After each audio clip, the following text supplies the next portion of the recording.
មនុស្សគ្រប់រូបទាំងអស់សុទ្ធតែមានក្តីសុបិនតែមានមនុស្សតិចតួចប៉ុណ្ណោះ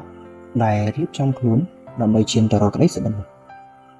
ការខិតខំចាប់ផ្ដើមពីការសម្រេចចិត្តដ៏តូចមួយដូចអ្នកធ្លាប់ប្រាប់ខ្លួនឯងថា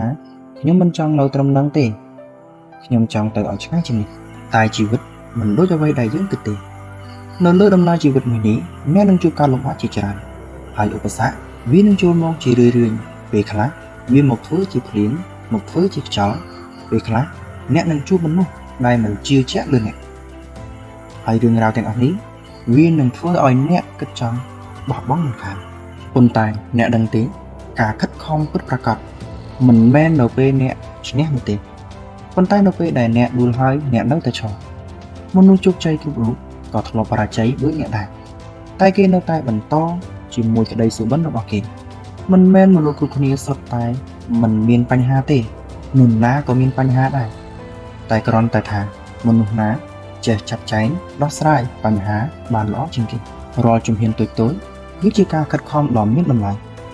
ទោះអ្នកមិនឃើញលទ្ធផលភ្លាមៗក៏សូមដើរទៅមុខបន្តទៀតព្រោះក្តីសុបិនមិនមករកអ្នកដែលរងចាំទេប៉ុន្តែវានឹងមករកអ្នកដែលធ្វើមិនឈប់ហើយថ្ងៃណាមួយ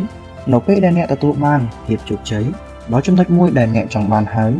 អ្នកនឹងក្រឡេកមកមើលបានជើងរបស់អ្នកកាលពីមុនអ្នកនឹងដឹងថា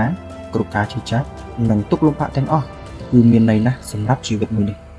ព្រោះវាបានបង្កើតអ្នកឲ្យក្លាយជាមនុស្សថ្មីកុំបញ្ឈប់សកម្មភាពពេលអ្នកបន្តធ្វើវារហូតឥតឈប់ឈរអ្នកនឹងឃើញថាគ្រប់ក្តីសុបិនរបស់អ្នកគឺជារឿងពិតសូមចាប់ផ្ដើមថ្ងៃនេះដើម្បីអនាគតរបស់អ្នកនៅថ្ងៃស្អែកអ្នកអាចធ្វើបាន